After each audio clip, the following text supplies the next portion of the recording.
આપણે મેડમ કહે છે ગુરુવાર પછી મૂકી દેજો કે છે તો વાંધો નથી ને જ્યાં હતા ત્યાં ગુરુવાર મૂકી દેજો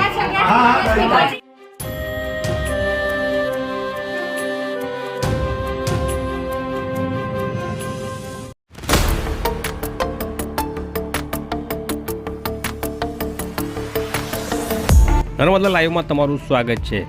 રાજપીપળા હરસિદ્ધિ મંદિર સામેથી હટાવી મુકાયેલા લારી ધારકો મુદ્દે ડેડિયાપાડાના ધારાસભ્ય ચૈતર વસાવાએ રાજપીપળા પાલિકા સામે મોરચો માંડતા આખરે પાલિકાના સત્તાધીશોએ ઝૂકવું પડ્યું। ગઈકાલે રાજપીપળા નગરપાલિકાને માથે લીધા બાદ પાલિકા સત્તાધીશોએ 3 દિવસની મુદ્દત માંગી હતી। ફરીથી એ જગ્યાએ લારીઓ મૂકવા માટેની ખાતરી આપી હતી।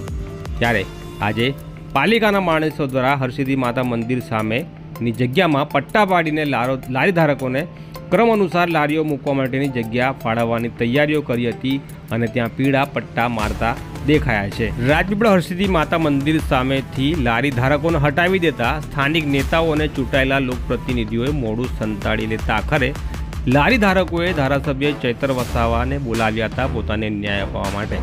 ત્યારે ગઈકાલે હરસિદ્ધિ માતા મંદિરથી લારી ધારકોને સાથે રાખી ચૈતર વસાવાએ રાજપીપળા નગરમાં રેલી યોજી પાલિકા તરફ આગળ વધ્યા હતા। ત્યારે પોલીસ સાથે કલાકો સુધી થયેલી બોલાચાલી અને માથાકૂટ બાદ આખરે પાલિકામાં ધારાસભ્ય ચૈતર વસાવા સહિતના રજૂઆતકારોને જવા દેવામાં આવ્યા હતા। ત્યારબાદ રજૂઆતમાં નક્કી કરાયું હતું કે 3 દિવસની મુદ્દત માંગી ત્યાં ફરીથી લારી ધારકોને ત્યાં લારીઓ મૂકવા દેવામાં આવશે।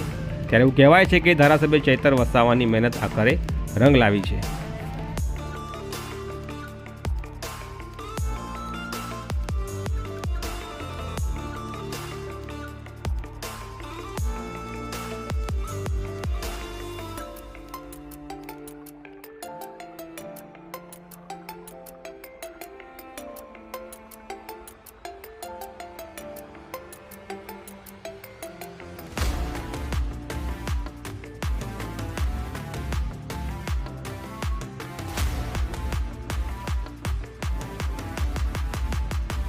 આપણે મેડમ કહે છે ગુરુવાર પછી મૂકી દેજો કે છે તો વાંધો નથી ને જ્યાં હતા ત્યાં ગુરુવાર મૂકી દેજો